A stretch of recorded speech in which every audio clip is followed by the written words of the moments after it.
Mga kaidolo, magpatuka tayo ng manok. Lagyan natin ng damo. Alam niyo po ba to? Yung paragus. Kasi yung paghalimbawang yung aso namin may nararamdaman. Kumakain lang nito. Kaya lalagyan natin ng patuka ng manok. Dalawa na ito. Dalawa mga kaidolo. Tapos dalawa rin na ito. Dalawa kaidolo. May ano yan, paragis yan, paragis. Lagyan natin ng tubig. Naano ko kasi yung sa aso namin kapag may nararamdaman yung aso namin.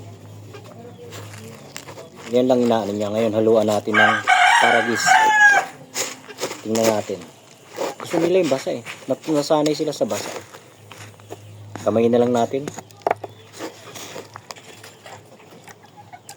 Yan.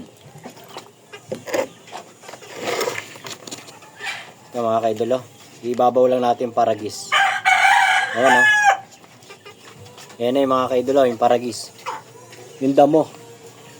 Nag-harvest ako kanina dyan Tetestingin natin. Kasi alam ko gamot to Yan na mga kaidolo. Tig-2 takal lang na Hindi ko alam po anong yun. Binili ko lang.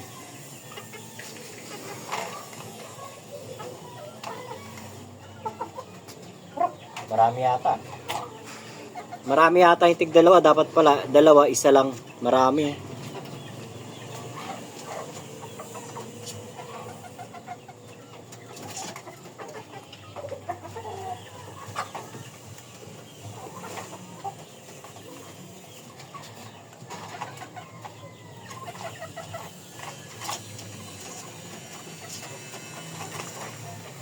Meron pa tayo dito mga kaidolo dito.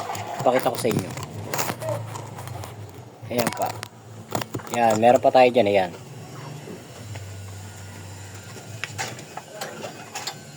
Kumusta? Ito, may paragis.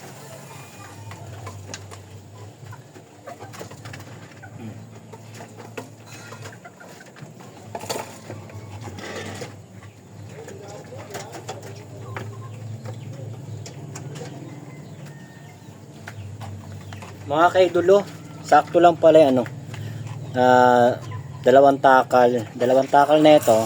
Ayan Tapos 2 takal na ito. Ayan, konti na lang to. Pero itong isa marami pa. Ito pang sisiw to ayan po, update ko po kayo sa kulungan. Mamaya gagawin ko na po siya. Ito po, gagawin ko po siya. May mga pinto na lahat yan. Isa na lang yung kawayan ko. Ito lang. Para dito lang. Ito na po yan. Pinto niya. Lalagyan ko na lang dito. Hindi aabot to. Kung ano lang abutin mga kaidolo. Ayan, may natira pa konti mga kaidolo. Titingnan natin kung sino Pero tingin ko hindi nila mauubos. Hanggang sa muli mga kaidolo. Tinry lang natin. Ito yung damo. Ayan Babayu.